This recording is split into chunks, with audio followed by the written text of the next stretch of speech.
بسم اللہ الرحمن الرحیم۔ اللہم صلی وسلم و بارک علی سیدنا و مولانا و حبیبنا محمد نبی الامی وعلی آلہ و صحابہ و اطرتہ بعدد کل معلوم لاکا و بعدد خلقک و رضا نفسک و زینت عرشک و مداد کلماتک استغفر اللہ الذی لا الہ الا هو الحی القیوم و اتوب الیہ یا حی یا قیوم۔ ہمارے معاشرے میں عوام الناس میں عمومی طور پر یہ بات سمجھی جاتی ہے کہ ذکر الہی ایک نفلی عبادت ہے، اگر اس کو کر لیا جائے تو اللہ تبارک و تعالی اجر دے دیتے ہیں، اگر نہ کیا جائے تو اس پر کوئی پکڑ یا وعید موجود نہیں ہے۔ تو آج قرآن و حدیث کی روشنی میں ہم یہ دیکھیں گے کہ کیا ذکر الہی فرض عبادت ہے یا یہ نفلی عبادت ہے، اور اگر یہ نہ کیا جائے، اللہ کا ذکر نہ کیا جائے تو اس پہ کوئی پکڑ موجود ہے کہ نہیں۔ تو سب سے پہلے حافظ ابن کثیر کی تفسیر ابن کثیر میں جلد 3 صفحہ 495 پر روایت موجود ہے، حضرت ابن عباس رضی اللہ تعالیٰ عنہ اللہ تبارک و تعالیٰ کے اس فرمان یا ایھا الذین آمنوا اذکروا اللہ ذکرا کثیرا، اے ایمان والو اللہ کا ذکر کثرت سے کرو کی تشریح میں فرماتے ہیں کہ اللہ نے کوئی چیز ایسی فرض نہیں کی جس کی حد مقرر نہ کر دی ہو اور پھر اس کے لیے کوئی عذر قبول نہ کر دیا ہو، بجز اپنے ذکر کے کہ نہ اس کی کوئی حد ہے کہ جہاں تک کسی کی رسائی ہو اور نہ اس کے ترک پر کوئی عذر قبول فرمایا۔ مثلا اللہ نے نمازیں فرض کی تو 5، روزے فرض کیے تو رمضان کے، اگر کوئی زیادہ رکھ لے تو اس کی مرضی ہے، اجر ہے، نہ رکھے تو گناہ گار نہیں۔ نمازیں اگر کوئی 6 7 8 10 جتنی بھی پڑھ لے تو اس کی مرضی ہے، اس کو اجر ہے بہت زیادہ، لیکن اگر کوئی نہ پڑھے تو گناہ گار نہیں۔ زکوٰۃ 100 کے پیچھے 2.5% سال کے بعد صاحب حیثیت پر، اگر کوئی زیادہ دے تو اس کی مرضی ہے، اس کو اجر ہے، لیکن اگر کوئی نہ دے زیادہ تو گناہ گار نہیں۔ حج صاحب حیثیت پر صرف زندگی میں 1 مرتبہ، اگر کوئی زیادہ کر لے تو اس کو اجر ہے،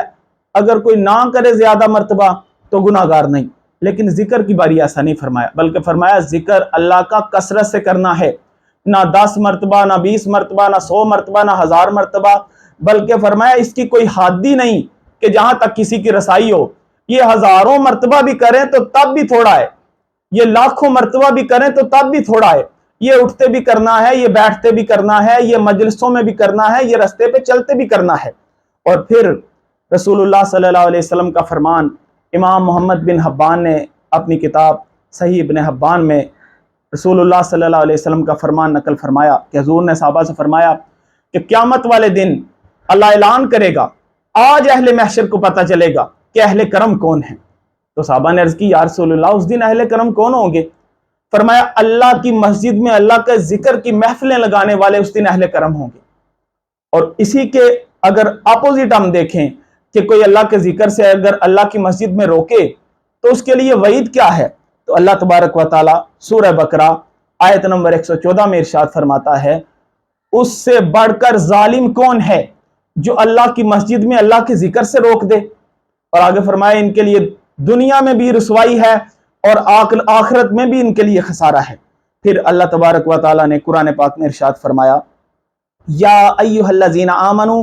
لا تلہکم اموالکم ولا اولادکم عن ذکر اللہ، اے ایمان والو تمہارا مال اور اولاد تمہیں اللہ کے ذکر سے غافل نہ کر دیں۔ ومن یفعل ذلک فاولئک هم الخاسرون، جس نے ایسا کیا تو ایسے ہی لوگ خسارہ پانے والے ہیں، ایسے ہی لوگ گھاٹے میں ہیں۔ دوسرے مقام پہ ارشاد فرمایا وَمَن يُرِدْ عَن ذِكْرِ رَبِّهِ يَسْلُكْهُ عَذَابًا صَعَدًا، جو اپنے رب کے ذکر سے منہ پھیرے تو اللہ اسے سخت عذاب میں مبتلا کر دے گا۔ تیسرے مقام پہ ارشاد فرمایا وَمَنْ أَعْرَضَ عَن ذِكْرِي فَإِنَّ لَهُ مَعِيشَةً ضَنْكًا، جو رحمان کے ذکر سے منہ پھیر لیتا ہے تو ہم اس کی دنیا کی زندگی تنگ کر دیں گے۔ وَنَحْشُرُهُ يَوْمَ الْقِيَامَةِ يَعْمَىٰ، اور قیامت کے دن بھی اس کو اندھا کر کے اٹھائیں گے، تو وہ پکارے گا یا اللہ میں دنیا میں دیکھنے والا تھا آج اندھا کیوں ہوں؟ تو اللہ تبارک و تعالیٰ ارشاد فرمائے گا دنیا میں جب میری آیتیں، میرے حکم، میری نشانیاں تیرے تک پہنچی تھی تو تب تو نے مجھے بلا دیا تھا، تو آج تجھے بھول جانے کا دن ہے۔ چوتھے مقام پہ ارشاد فرمایا وَمَن يَعْشُ عَن ذِكْرِ الرَّحْمَٰنِ نُقَيِّضْ لَهُ شَيْطَانًا فَهُوَ لَهُ قَرِينٌ، جو رحمان کے ذکر سے آنکھیں بند کر لیتا ہے ہم اس پر ایک شیطان مسلط کر دیتے ہیں جو اس کا ساتھی اور دوست بن جاتا ہے۔ اور رسول اللہ صلی اللہ علیہ وسلم کی حدیث موجود ہے مشکات شریف میں 5019 نمبر اور جامعہ ترمذی میں 2378 نمبر کہ حضور نے فرمایا آدمی اپنے دوست کے دین پر ہوتا ہے، لہٰذا تم میں سے ہر ایک کو چاہیے کہ وہ دیکھے وہ کس سے دوستی کر رہا ہے، تو جس کا دوست شیطان بن جائے تو شیطان تو اللہ فرماتا ہے کہ تمہارا کھلا دشمن ہے۔ یا ایھا الذین آمنوا ادخلوا فی السلم کافہ، اے ایمان والو اسلام میں پورے کے پورے داخل ہو جاؤ۔ ولا تتبعوا خطوات الشیطان، اور شیطان کے قدم در قدم نہ چلو۔ انہ لکم عدو مبین، بے شک وہ تمہارا کھلا دشمن ہے۔ تو جو کھلے دشمنوں کو دوست بنا لے اس کی آخرت کا کیا معاملہ ہوگا؟ دوسرے مقام پہ ارشاد فرمایا وَمَن يَتَّخِذِ الشَّيْطَانَ وَلِيًّا مِّن دُونِ اللَّهِ فَقَدْ خَسِرَ خُسْرَانًا مُّبِينًا، جو شخص اللہ کو چھوڑ کر شیطان کو دوست بنائے گا وہی شخص حقیقت میں خسارہ پانے والا ہے۔ اور رسول اللہ صلی اللہ علیہ وسلم نے فرمایا اس انسان کے جسم الوجود میں جو دل ہے اس میں دو مکان ہیں، ایک میں فرشتہ رہتا ہے اور ایک میں شیطان۔ جب بندہ اللہ کا ذکر نہیں کرتا تو شیطان اپنی چونچ اس کے دل میں رکھ دیتا ہے اور وسوسہ پیدا کرتا ہے۔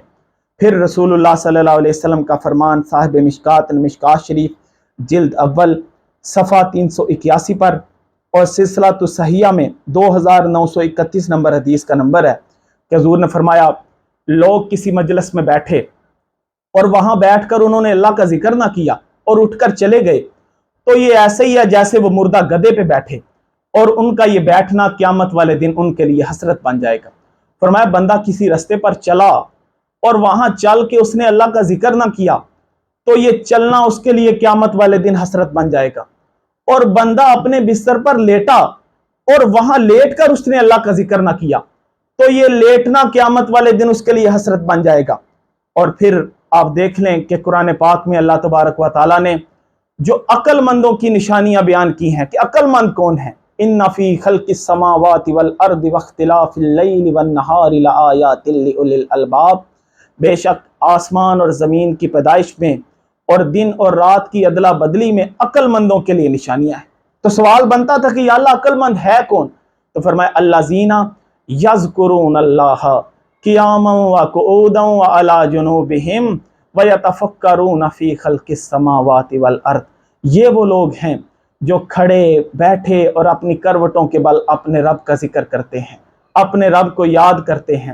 اور زمین اور آسمان کی پیدائش پر غور کرتے ہیں اور کہتے ہیں ربنا ما خلقت ھذا باطلا، یا اللہ تو نے یہ سب کچھ بیکار پیدا نہیں کیا، سبحانک فقنا عذاب النار، اور ہمیں دوزخ کے عذاب سے بچا لے۔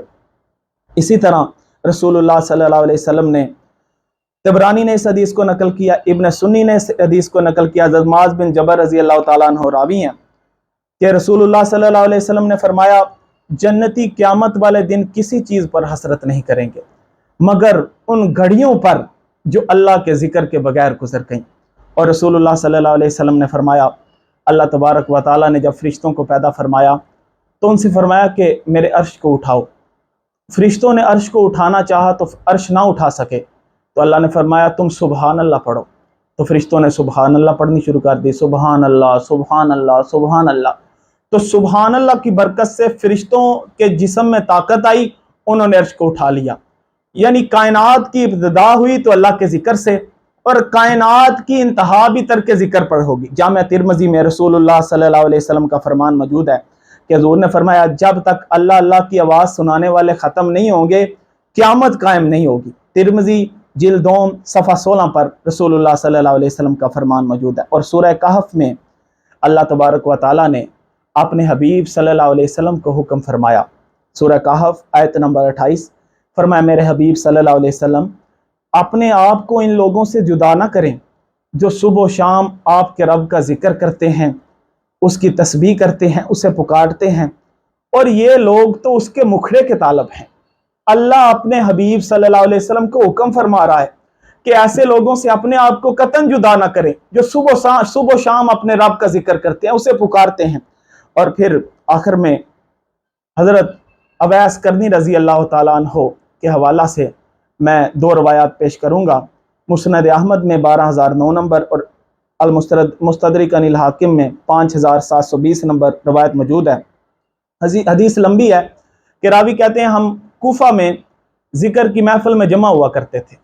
تو وہاں پر حضرت اویس کرنی رضی اللہ تعالیٰ عنہ بھی ہمارے ساتھ ذکر کی محفل میں شامل ہوا کرتے تھے۔ آخر میں میرے بابا جی حضور کے 2 مقالات کہ فرمایا سب سے بڑا گناہ اللہ کے ذکر سے روگردانی، نہ تیغ سے نہ تلوار سے،